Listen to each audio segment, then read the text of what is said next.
Hai, kembali lagi bersama gua Fajar Sidik di program kesayangan kita semua di Seni Pasar Modal. Kita kembali lagi di program yang menjadi salah satu program menyelesaikan ataupun menceritakan ataupun ya sedikit sharing lah mengenai masalah keuangan dari lu atau mungkin gua pribadi, yang dimana di sini mengungkap semua tentang masalah-masalah keuangan dan mungkin ada jawabannya di situ. Kembali lagi di program yang namanya Nanam Fulus. Untuk hari ini kita akan ngebahas nih mengenai hedonisme. Yang kemarin mungkin lu udah mengetahui tentang yang namanya money belief. Nah, sekarang bagaimana kepercayaan itu muncul? Setelah kepercayaan itu muncul, selanjutnya adalah hedonisme. Apa itu hedonisme? Secara singkat, hedonisme itu adalah salah satu tren atau bahkan di tahun 2024 ini menjadi gaya hidup baru di anak muda zaman sekarang. Tapi seperti apa sih? Yuk, cekidot. Sebelum itu, jangan lupa untuk like, share, dan subscribe konten di bawah ini. Dan komen tentunya ya. Yuk kita mulai. Hedonisme atau dalam bahasa Yunani ini disebut sebagai hedone. Gak tau cara bacanya benar apa enggak ya. Yang berarti adalah sebuah kesenangan. Jadi, apa itu hedonisme? Ada yang tahu sobat pasar modal? Ya, hedonisme adalah gaya hidup yang berfokus mencari kesenangan dan kepuasan tanpa batas. Sifat hedonisme adalah berusaha menghindari hal-hal yang menyakitkan hati atau aduh yang bikin susah deh, gak perlu deh yang kayak gitu, dan memaksimalkan perasaan-perasaan menyenangkan atau bahasa kita sekarang disebut sebagai self reward. Contoh hedonisme dalam kehidupan sehari-hari yaitu persis banget yang dihadapi tahun 2024. Self reward dengan cara belanja aja secara boros. Lah gue yang kerja, gue yang menghasilin, gue yang beli apa yang gue inginin, ya udah gue beli aja. Nah, kebiasaan membeli juga fast food yang tidak sehat dan lain sebagainya macamnya itu sebagai salah satu contoh dari yang namanya hedonisme. Hedonisme sendiri bukan ada dari zaman sekarang, tapi ada dari zaman dahulu kala, yaitu pada zaman Sokrates, seorang filsuf Yunani. Yang dimana Sokrates ini merupakan filsuf populer di zamannya yang mengajukan pertanyaan filsafat terkait tujuan hidup manusia di dunia. Kemudian nih, kalau Sokrates nanya nih pertama ke Aristoteles yang memiliki pandangan bahwa kehidupan terbaik bagi manusia adalah kesenangan. Nah, lu setuju nggak sama pendapat kayak gini, sobat pasar modal? Nah, sobat pasar modal, hedonisme tidak hanya pandangan untuk bersenang-senang belaka. Terdapat ciri-ciri dari hedonisme itu sendiri yang tentunya perlu lu sahabat modal ketahui semua dan patut diwaspadai. Kebahagiaan menjadi tujuan, itu yang pertama. Karena kebahagiaan tidak lepas dari gaya hidup hedonisme.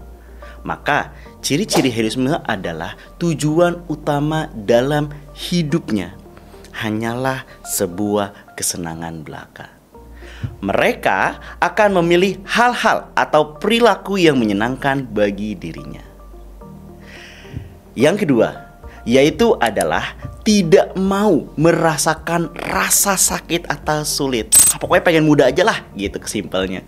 Berikut ciri-cirinya yaitu merupakan pelaku yang tidak suka dengan rasa sakit atau tidak betah menghadapi kesulitan-kesulitan yang datang. Karena mereka sudah terlalu nyaman, udah comfort terhadap kenikmatan dan kesenangan itu sendiri. Yang ketiga dari ciri-ciri hedonisme yaitu adalah egois. Nah, tidak peduli dengan kebahagiaan orang lain, namun kebahagiaan dirinya adalah hal segalanya, patut diperjuangkan karena mereka rela orang lain menderita demi kesenangan yang didapatkan. Yang keempat nih, tidak pernah merasa puas. Ciri hedonisme ini, pelakunya tidak pernah merasa puas Meskipun mereka telah memperoleh banyak kesenangan dan kenikmatan, tetapi pelaku hedonisme akan selalu merasa kurang. Selanjutnya, berperilaku konsumtif. Sebab mereka hanya fokus terhadap yang namanya nafsu. Mereka nggak bisa membedakan antara keinginan dan yang namanya nafsu. Ciri hedonisme ini yang dimana berperilaku konsumtif, mereka akan membeli atau berbelanja sesuatu berdasarkan keinginannya, bukan kebutuhannya. Sehingga sifat hedonisme akan diikuti oleh lifestyle atau gaya hidup yang boros. Selanjutnya, sifat sombong. Ciri ini karakternya cenderung sombong. Maksudnya gimana sih sobat pasar modal? Nih, karena mereka menilai orang lain berdasarkan harta atau uang yang dimilikinya dan penampilan fisik. Sehingga gaya hidup mewah dan kesenangan belaka menimbulkan perasaan lebih baik dibandingkan orang lain itu sendiri. Hedonisme yang merupakan gaya hidup yang hanya melahirkan kebahagiaan semata ini, tetapi perilaku ini tidak muncul begitu saja sobat pasar modal. Terdapat beberapa faktor penyebab gaya hidup hedonisme ini, baik secara internal maupun eksternal. Yaitu yang pertama, faktor pribadi atau kita sendiri, yang menyebabkan gaya hidup hedonisme itu akhirnya muncul. Setiap manusia pasti mempunyai sifat dasar alamiah, ingin mendapatkan kebahagiaan dan kesenangan. Munafiklah kalau nggak ada yang pengen ngincar itu. Tetapi karena manusia yang tidak pernah merasa puas inilah dan tidak bisa mengontrol dirinya, maka terjerumuslah yang namanya gaya hidup hedonisme. Selain faktor pribadi, tentunya ada yang namanya faktor keluarga. Faktor keluarga inilah yang menyebabkan hidup hedonisme mudah menjadi tumbuh di dalam diri kita. Apabila seseorang lahir dengan keluarga yang mayoritas ataupun mudah atau fasilitas mewah yang disajikan, maka pada saat hidupnya susah itu akan ribet gitu. Nah, potensi pada dia lagi mewah-mewah ini, itulah memunculkan gaya hidup hedonisme. Mereka nggak peduli terhadap uang, jor-joran terhadap uang, yang mengakibatkan hedonisme menjadi habit dia. Selain dari faktor keluarga, tentunya faktor lingkungan sosial. Dari faktor terdekat, faktor yang lebih luas lagi, faktor lingkungan, yang dimana penyebab gaya hidup hedonisme secara eksternal. Apabila seseorang terbiasa bergaul dengan orang-orang bergaya hidup hedonisme, jangan nyalahin kalau lu akan menjadi hedon juga. Artinya, faktor lingkungan pun menjadi kunci terhadap muncul atau tidaknya terhadap perilaku hedonisme. Nah, sobat pasar modal, setelah lu mengetahui semua dampak dari hedonisme itu, yang merugikan bagi keuangan pribadi, tentunya untuk sekitarnya itu akan mengalami rugi. Nah, menghindari perilaku hedonisme, maka lu, sahabat pasar modal, harus cari tahu cara mengatasi hedonisme. Nih, gua kasih tahu caranya. Yang pertama, mengubah mindset konsumtif menjadi produktif. Cara mengatasi hedonisme pertama ini yaitu mengubah mindset konsumtif. Semua harus jajan itu menjadi produktif. Uang lu harus dihitung. Bagaimana lu membelanjakan uang lu, memandang sesuatu berdasarkan produktivitasnya. Pertimbangkan nih keuntungan di masa depan. Jangan yang penting sekarang have fun. Itu yang salah. Yang kedua, menyadari bahwa hidup bukan tentang senang-senang aja. Menyadari nih bahwa hidup bukan tentang senang-senang, merupakan cara mengatasi hedonisme.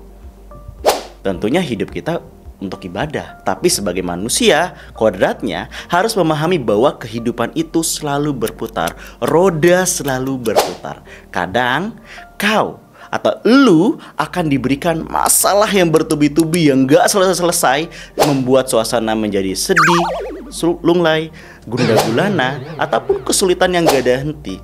Tapi lu jangan pernah putus asa, karena tentunya akan tiba masanya untuk memperoleh kesenangan dan kebahagiaan pada waktu yang tepat.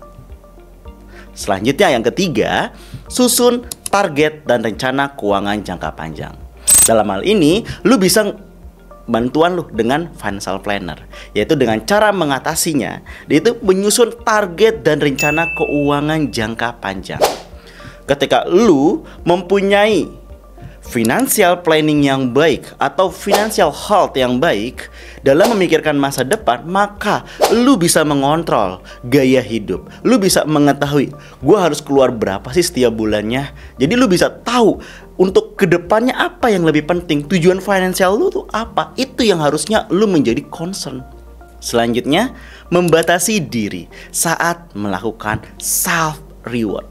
Nih, buat anak muda Gen Z atau milenial, self reward juga seringkali menjurumuskan kepada gaya-gaya hidup hedonisme. Sehingga cara mengatasinya nih, yaitu adalah membatasi diri. Maksudnya gimana? Saat melakukan self reward, kamu harus paham atau lu harus paham kapan waktunya self reward. Bukan setiap hari self reward. Sebulan sekali, it's okay. Bukan setiap hari. Jangan melakukannya secara terus-menerus. Yang ada, duit lu boncos. Selanjutnya nih, pasar modal. Mencatat setiap pengeluaran dan pemasukan. Ini penting banget nih. Yang mungkin banyak anak muda, khususnya di kota Jakarta atau di ibu kota atau kota-kota besar, itu lupa terhadap hal ini. Penting banget untuk mencatat. Untuk ngapa? Untuk mengetahui uang kita keluar tuh kemana aja. Apa kita tergolong ke dalam orang-orang yang boros atau termasuk kelompok-kelompok hedonisme. Inilah yang bisa menjadi salah satu cara untuk mencegah hedonisme, mengatur pemasukan dan pengeluaran, sehingga kita bisa mengontrol keuangan kita dan menerapkan yang namanya hidup hemat, bukan hidup pelit. Selanjutnya, mengurangi penggunaan kartu kredit. Penggunaan kartu kredit di kota-kota besar mungkin udah menjadi habit, tetapi jangan sampai habit ini yang menimbulkan kesenangan sesaat, ya akhirnya menjadi boncos. Gak kerasa, duit yang lu pakai kalau masukin lu kartu kredit ataupun lu menggunakan kartu kredit, itu tinggal gesek-gesek gitu aja. Duit keluar, duit masuk itu gak berasa. Yang berasanya pada saat bayar, itu baru berasa. Maka penting banget dengan cara menggunakan yang namanya cash money. Ya, dengan cara lu cash money, lu tahu berapa duit yang keluar, nggak cuma modal gesek aja. Dan yang terakhir, sobat pasar modal, selektif saat memilih pertemanan atau lingkar pertemanan. Ada istilah pepatah, jangan yang namanya pilih-pilih terhadap pertemanan. Nah, itu salah banget. Menurut gua, lu harus pilih-pilih terhadap pertemanan. Karena kenapa? Karena mempengaruhi yang namanya gaya hidup dari lu. Selektif dalam pertemanan lingkaran ini, itu akan mendorong lu nih sahabat pasar modal untuk yang namanya mengedepankan gaya hidup mewah. Kalau lu berada di circle-circle orang yang hedon. Jadi penting banget yang namanya selektif dalam pertemanan. Tips-tips tadi semoga bisa ngebantu lu untuk keluar terjerat dari yang namanya pemujaan uang, yaitu dalam bentuk hedonisme. Kalau misal konten ini bermanfaat, jangan lupa untuk like, share, dan subscribe di bawah ini. Gua Fajar Siddiq pamit. See you, bye-bye.